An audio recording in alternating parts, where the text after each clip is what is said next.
Congressman Joe Sestak from Eastern Pennsylvania. Joe, just give me a second there. I need to make a switch with the channel mixer there. Oh, it's tough making the sausage this morning, Joseph. Good to have you on board with us. Good to be back, Joe. Thanks. What about all of this? Have you taken a look at the private industry's report on healthcare reform? I have, and actually I agree with parts of it. The Baucus bill, which is the Senate bill, does not do enough to cover everyone with subsidies that can help people afford it, nor is there a strong enough mandate that everybody must be in it. So I agree with this, but here's the real issue. Okay. The health insurance companies actually want to have as customers 40 million Americans, and I stress Americans because I'm not including the 8 million illegal immigrants, the 40 million Americans that don't have health insurance today. They want that as a market. So they're arguing correctly that the Senate bill doesn't move enough Americans into that because they don't subsidize enough people, nor do they mandate strong enough. However, what the insurance company doesn't say is that while they want 40 million customers so they can increase their profits, they don't want any competition out there. They don't want the public option, which the Senate bill doesn't have and the House bill does, because here in Pennsylvania, 70% of all private health care plans are in only two health insurance companies. It's an OPEC cartel, a monopolistic type of dictum of this is what your price will be. So I think what has to be done now is minds have to sit down and say, look, here's what the great compromise is. 40 million Americans will be given to the insurance companies as customers. We're going to also, however, say that there's going to be a competitor out there called a public option that's a choice. That's only funded by the copays and premiums, those who choose it, but it's going to cost less because we're not going to pay $70 million severance pays to CEOs or high advertising costs. And all you insurance companies that the Department of Justice has said 94% of all health insurance markets are non-competitive for pricing, all of a sudden have a competitor. So if you have health insurance today, your premiums won't keep skyrocketing. That's the great compromise that must be done. All right. You know what really irks me about the private industry is that suddenly they realize there's 40 million Americans out there who've been going without insurance on any given day and any given season. Now they want to get in on the market. But isn't it true that they're the ones that have kept the 40 million out of the mix? Without a question. And that's what the bills do, both in the Senate and the House, is it stops the rationing of health care by the insurance companies where they put an auditor between the patient and the doctor. They forbid taking health insurance coverage or providing it if you have a pre-existing condition. They don't mind taking your premiums, but as soon as you have an illness, they've put an audit team on your health care plan to see if somewhere you actually administratively didn't report something with exact correctness. It's called rescission. And our bills forbid that. And they forbid you coverage. I had a woman come in to my office, and she had cervical cancer. The health insurance company denied her coverage because they said they don't cover that type of chemo her doctor recommended. I had another woman come in that last January, as her health premiums went up $29, she paid everything but that $29, then did pay that $29 for the next month, because she missed $29 when she got ill in July. They denied her coverage. No, we're going to stop that rationing of care by health insurance companies. Cover people, but by having competition so these insurance companies don't anymore in the future determine who gets covered and who don't. Baucus, if I recall, is a member of the Finance Committee on the Senate, for the Senate. That is correct. Right, Joe? By the way, ladies and gentlemen, if you're just joining us, this is Congressman and U.S. Senate candidate Joe Sestak with us. You'll recall Joe was with us a couple of months back on this issue, and this is one that the congressman is not going to let slip away. Joe, where do we stand? Where do you stand on this? Are we still looking at national health care, or is that starting to get muddled? No. What we're looking at is for national health care, there is still a chance if the House bill prevails. Okay. And that everyone will be covered. There'll be those who elect not to because it's going to be a choice. They're going to have to pay a fine, though, if they don't, because it's like car insurance. You and I are right now for a private health care plan paying $400 more than we would have to per individual because of the uninsured that go into emergency room. And many of them can't afford it. The youth, the 30, earn $60,000, but they're 35 years old and will live forever. So in a way, we have been running a national health care program through private industry. Absolutely. I mean, when you and I are paying $400 more to, you got it. And I don't, and I'm not being mean about this. There are people who are just outright indigent, and you can't turn them away. Okay, we've got to do something because that's the American way. But we have been supporting a national program underground, so to speak. Absolutely right. And what we say to those 10 to 12 million Americans who could afford it, but go in the emergency room, and that's when they're acutely ill and the cost gets passed to you and me, Joe, we say, look, you've got to be in a health care plan. It's mandated. And if not, we're going to fine you because it's like car insurance. If you hit me, I want you to have coverage. I don't want to pay for you, but also for the others. We are going to subsidize them because you and I are paying for it anyway. If we do subsidize them, they get preventive screenings. We find their diabetes early before it gets to be acutely bad, and therefore their leg has to be amputated, and we pay more because then what we have to do is take care of the prosthetic, the wheelchair, etc. So eventually, by covering everyone, paying for it up front, you get preventive care, early diagnosis, and you and I are paying less over the long term. But if we don't strip away from the insurance companies their rationing of care to where they determine what the care will be and what the price will be because they're basically a monopolistic industry, we won't slow down the rise in cost care. That's why we have to have a public option in order to get the competition going again in the marketplace where you and I have to see our premiums slow down in the rise of cost. Joe, what would you say to people out there that say, when government steps in, they screw it up? The government is only doing the following.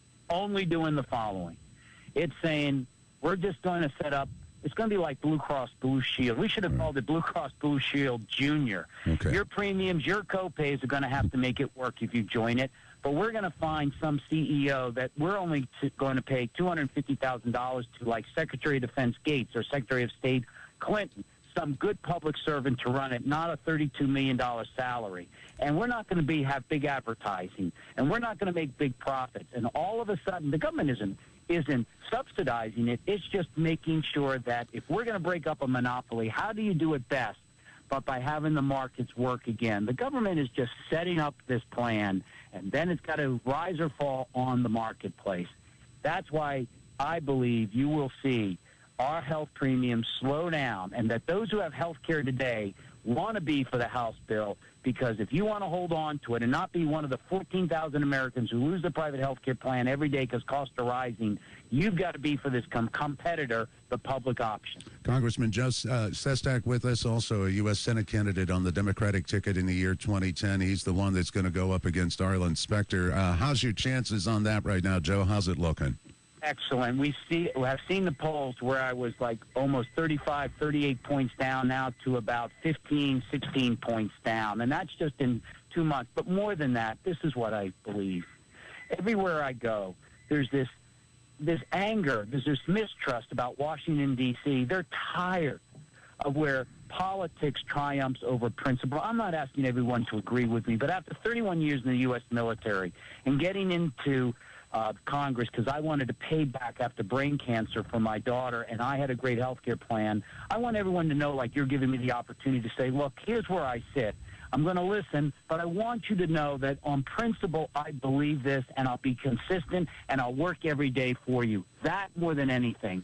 Changing that attitude in Washington, D.C., where political calculation triumphs over principle, and where politicians are more worried about their job than Pennsylvanians' job, I think that is what will make sure that this election is about sending someone to Congress who will work for them, and I hope to be that person. In the matter of health care, Joe, because I want to hit a couple of issues with you before I let you go, but in the matter of health care, the way I'm viewing this is this isn't government taking over health care. This is government doing what it's supposed to be doing, and probably going back to the days of Teddy Roosevelt, where companies are just getting out of control, are too profit-oriented, and are not worried or concerned about the quality of the product that they are passing out there.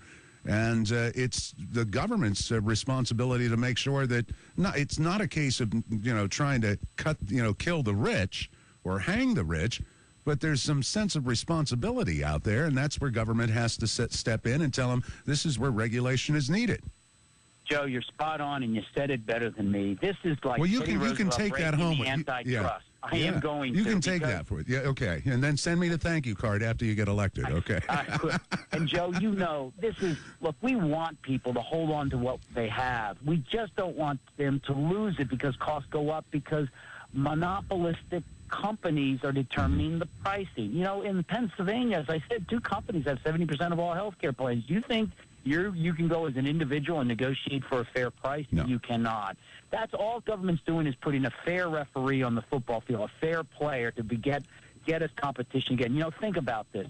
Imagine if we had for the derivative industry, somebody watching them so that market didn't collapse. So our 401s and IRAs are devastated today. Government is just the fair referee, nothing more. Let the markets prevail, but fairly, and they're not right now in healthcare plan. We must break up the trust that the monopolistic corporations dictum of pricing.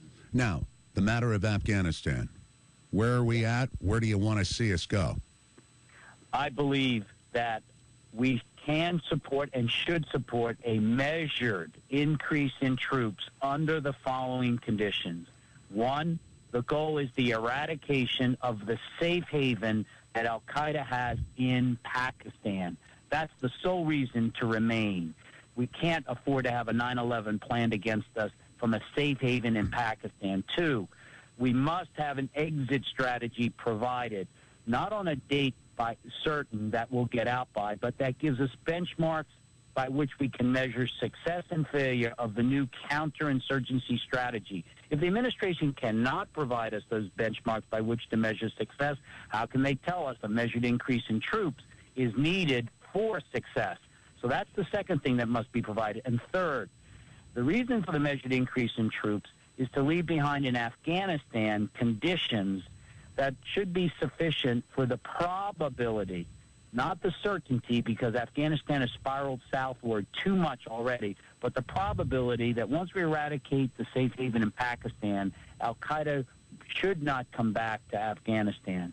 So this cannot be an open-ended commitment at all. What about discussions? This strategy and measure it and see how our success is. If not, we fall back on a containment strategy. There has been some debate lately over whether we should engage in negotiations with the Taliban, because some are under the belief that although the Taliban has supported al-Qaeda and helped them hide out in Pakistan, that there's room for negotiation there where we could win them over and possibly eradicate the al-Qaeda through negotiable terms. Your thoughts on that? I think there is a probability that can be successful. In Afghanistan, there are at most 20,000 Taliban. According to the CIA, only 30% of them are truly radicalized believers in an ideology that coexists alongside al-Qaeda.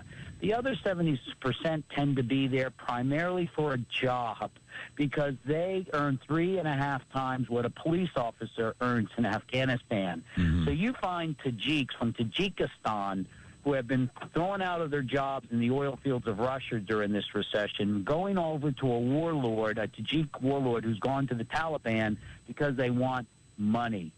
So we can work, I believe, with some of those Taliban. It's only the 6,000 of the 20,000 that need to be neutralized in Afghanistan. They're tough, though. Don't get me wrong, because this is not an insurrection we're fighting. It's terrorists sneaking around and all. So we've got to be able to neutralize them, deal with the other Taliban and the warlords, because the central government of Afghanistan is so corrupt that we cannot try to nation build. We have to leave behind some semblance of stability that they will not. They being local autonomous entities like Taliban, we could, and I hate to use this word, but more live with.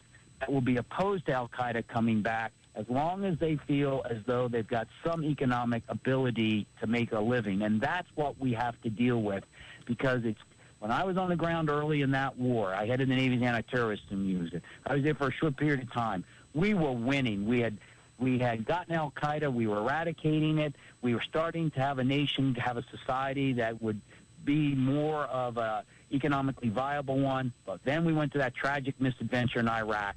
And now it's spiraled so far downward that we have to leave behind just the elements of the probability that the conditions will be such that al-Qaeda won't get accepted again by the Taliban. Congressman Joe Sestak, he's running for U.S. Senate on the Democratic ticket next year in the year 2010. He's been a guest with us now a second time. Come back and see us again real soon, Joe.